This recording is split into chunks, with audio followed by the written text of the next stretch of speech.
أهلا بيكم مع حدوتة جديدة من فيلم جديد، وحدوتتنا النهاردة من فيلم اسمه كونغ أسكل آيلاند أو كونغ جزيرة الجمجمة. قبل ما نبدأ ما تنسوش تعملوا لايك وشير للفيديو وتعملوا سبسكرايب للقناة لو لسه ما عملتش، وتفعل زرار الجرس علشان يوصلك مننا كل جديد. في سنة 1944 في مكان ما في جنوب المحيط الهادي، الملازم هانك مارلو نزل بالباراشوت بتاعه على جزيرة بعد ما طيارته وقعت، وجندي تاني اسمه جنوبي إيكاري نزل في نفس المنطقة. مارلو ضرب نار على إيكاري بس طلقاته ما جاتش فيه. إيكاري ضرب نار على مارلو وفضل يطارده في الغابة، وفضلوا يجروا لغاية ما وصلوا عند منحدر وواجهوا بعض.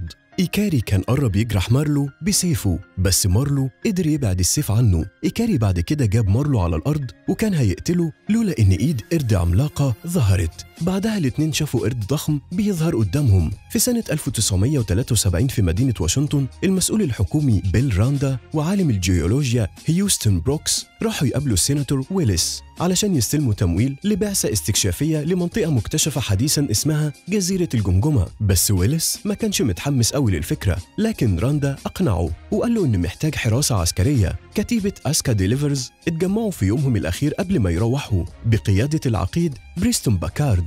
الفرقة بتتكون من كابتن إيرل كول وسليفيكو وجلين ميلز وريلس وجاك تشابمان اللي يعتبر الدراع اليمين العقيد باكارد.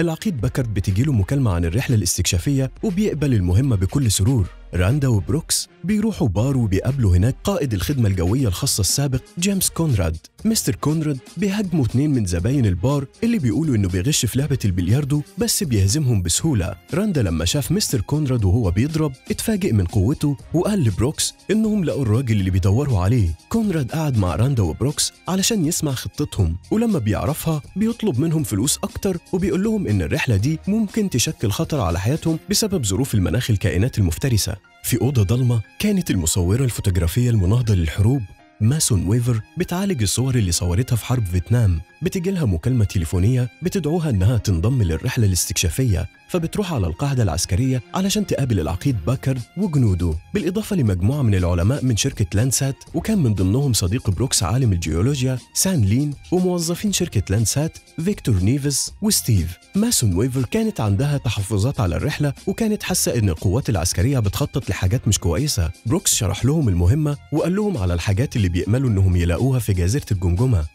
الفريق بيبحر في المحيط الهادي وكانوا هيعدوا على منطقة إعصار، بس قدروا يلاقوا منطقة أأمن يبحروا فيها. بعدها بيركبوا طيارات هليكوبتر، وبعد رحلة صعبة من الطيران في عاصفة، طيارات الهليكوبتر كانت بتطير حوالين المنطقة. ويفر كانت بتاخد صورة، وفي نفس الوقت الجنود كانوا بيرموا قنابل في المنطقة وبيفجروها. وفجأة بيتفاجئوا بشجرة طايرة في الجو بتخبط في طيارة من طيارتهم وبتوقعها. وبعدها الفريق بيشوف قرد عملاق واللي أطلقوا عليه اسم كونغ واقف على مرتفع جنبهم. كونغ بيرمي عليهم شجرة كمان وبيضرب بعض طيارتهم بإيديه ويوقعهم على الأرض.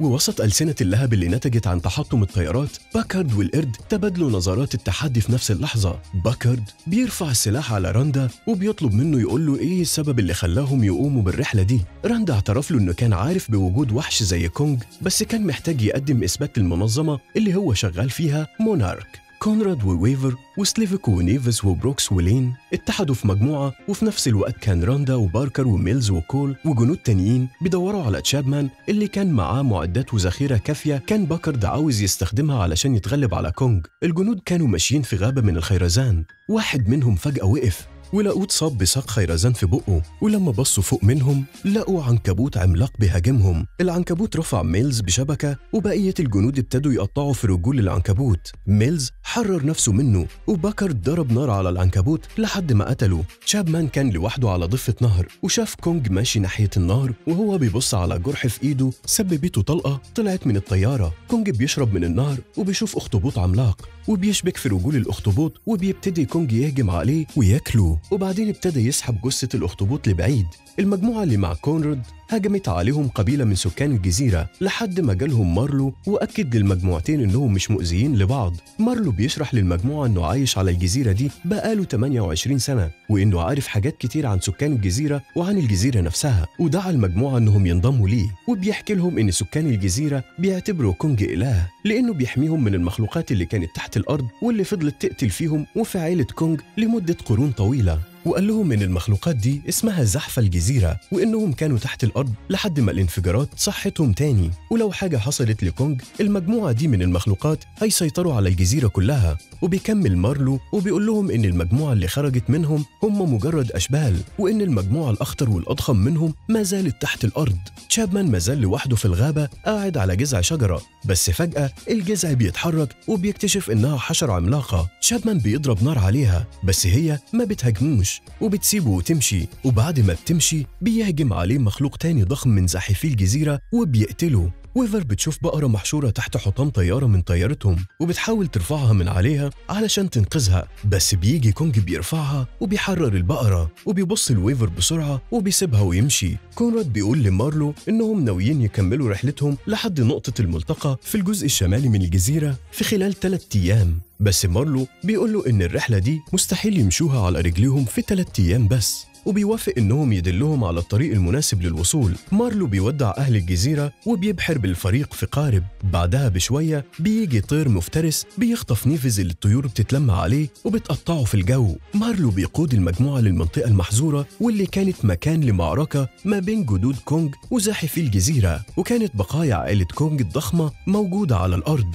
وفجأة بيظهر كائن من زاحفي الجزيرة والمجموعة بتستخبى منه. المخلوق ده بيطلع من بقه جمجمة تشابمان والسلسلة بتاعته. كونراد بيلاحظ السلسلة. راندا كان مشغول بالتصوير بس بيهاجموا مخلوق من زاحفي الجزيرة وبياكلوه. بعدها بيهجم عليهم مخلوق تاني وبيبتدي يسحب ناس منهم بلسانه وياكلهم، وبتستمر المعركة ما بين الفريق وزاحفين الجزيرة ومجموعة من الطيور المفترسة. مارلو بياخد السيف اللي أخده من إيكاري وبيبتدي يقطع في الطيور المفترسة، وبعدين بيدي السيف لكونراد. ويفر قتلت واحد من الوحوش عن طريق انفجار ناري عملته بالولاعة بتاعتها. بعد المعركة بيجمعوا بعض تاني، أما باكارد كان لسه بيدور على تشابمان. كونراد بيوريه السلسلة بتاعة تشابمان اللي الوحش تفاها من بقه علشان يوضح له إنه مات، بس باكارد كان عاوز يدور على الأسلحة اللي كانت مع تشابمان علشان يقتل بيها كونج، لأنه كان عاوز ينتقم لرجالته اللي ماتوا. وعلى الرغم من معارضة مارلو وكونراد وويفر ليه، باكارد في الليلة دي نصب مصيدة لكونج بالمتفجرات، وكونراد وويفر قابلوا كونج،